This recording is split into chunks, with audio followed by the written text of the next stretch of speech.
कहानी की शुरुआत में हमें बताया जाता है कि हमारी दुनिया में 10 साल पहले गेट्स ओपन हुए थे जिनके अंदर से मॉन्स्टर्स आने लगे। गेट्स खुलने के कुछ समय बाद दुनिया के लोगों में अचानक अलग अलग पावर्स आने लगी। इन लोगों को अवेकनर्स कहा गया। ये अवेकनर्स उन मॉन्स्टर्स का शिकार करने लगे और हंटर्स बन गए।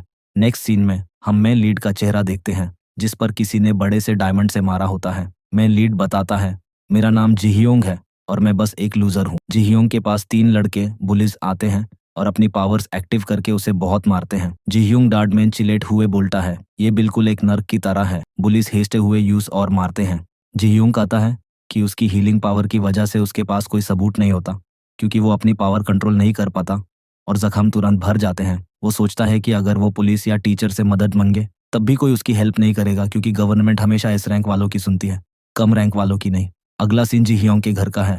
वो अपनी मॉम को देखते हुए बताता है कि उसके पापा की डेथ 5 साल पहले हो गई थी। जिहियोंग अपनी मॉम से कहता है, मॉम मैं स्कूल खत्म करने के बाद एक हंटर बनना चाहता हूँ। उसकी मॉम खुश होकर पूछती है, सच में? जिहियोंग सर हमी में हिलाता है और मन में सोचता है कि भले ही उसे पैसे कम मिले मगर वो अपनी मॉम को एक हैप्पी लाइफ देना चाहता है। उस दिन उसकी मॉम का बर्थडे भी होता है। लेकिन अगले ही दिन हम जिहियोंग को हॉस्पिटल में देखते हैं जहाँ वो अपनी मॉम की हालत देखकर रो रहा होता है।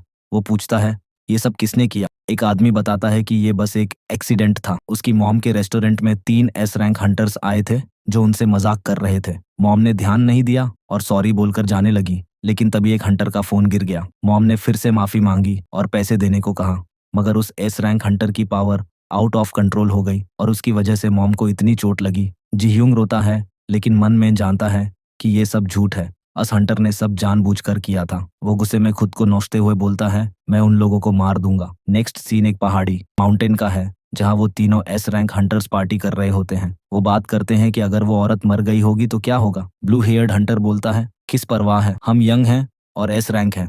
अगर वो मर भी गई तो कोई हमें कुछ नहीं बोलेगा। क्या तुम्हें लगता है मैंने ये पहली बार किया है? तभी जिह्यूंग वहां पहुंच जाता है और गुस्से में चीखता है, क्यों किया तुम लोगों ने ऐसा? मेरी मॉम के साथ ऐसा क्यों किया कमीनो? ब्लू हेयर्ड हंटर हंसता है और बोलता है, अच्छा तो वो तेरी मॉम थी, काफी यंग थी। जिह्यूंग उस पे हमला करने भगता है लेकिन ब्लू हेयर्ड हंटर अपनी पावर यूज करके जिह्यूंग के चेस्ट में एक डायमंड स्पीयर हीरा का भाल मार देता है। जिह्यूंग दर्द में उस स्पीयर को अपने हाथों से पकड़ के और शरीर से निकाल देता है। उसके चेस्ट में एक बड़ा होल बन जाता है जो उसकी रीजनरेटिव पावर की वजह से भरने लगता है। ये देखकर ब्लू हेड हंटर बहुत सारे डायमंड स्पीयर्स बनाकर जिह्यूंग की बॉडी में मार देता है और बोलता है, तू बस एक लूजर है। जिह्यूंग हार नहीं मानता और आगे बढ़ता रहता है। ये देखकर ब्लू हेड हंटर अपने दोस्त से मदद मांगता है। ब्राउन हेड हंटर अपनी पावर से जिह्यूंग पर थंडर बिजली का हमला करता है। उसी वक्त ब्लू हेड हंटर जिह्यूंग के चेहरे पर जोर जोर से पंच मारता है और यूज कचरा कहता है। जिह्यूंग गुस्से में उसका हाथ अपने मुंह से काट लेता है। डर में पीछे हटकर ब्लू हेड हंटर अपने तीसरे दोस्त को जमीन में गड्ढा बनाने को बोलता है। वो जिह्यूंग को उस गड्ढे में दलकर डायमंड के अंदर कैद सील कर देता है। जिह्यूंग चिल्लाता है, मैं तुम सबको मार डालूंगा। हंटर हंसता है और बोलता है, ट्राई करना, अगर बाहर निकाल पाए तो। डायमंड के अंदर जिह्यूंग सांस नहीं ले पा रहा होता। उसकी कॉन्शियसनेस होश खो रही होती है लेकिन उसकी रिजनरेटिव पावर जबरदस्ती एक्टिव रहती है जिससे यूज बेहिसाब दाढ़ होता है।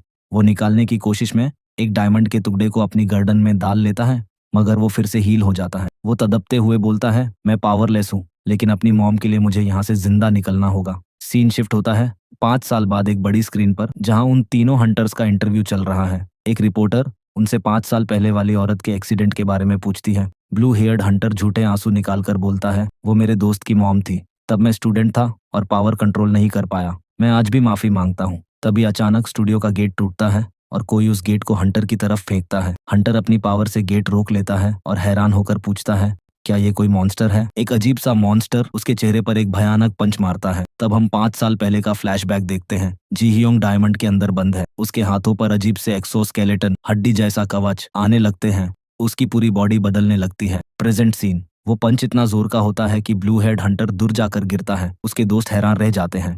हम उस मॉन्स्टर को देखते हैं जो बहुत ही बड़ास लग रहा है। वो मॉन्स्टर जिह्यूंग धीरे से बोलता है, आई गॉट आउट।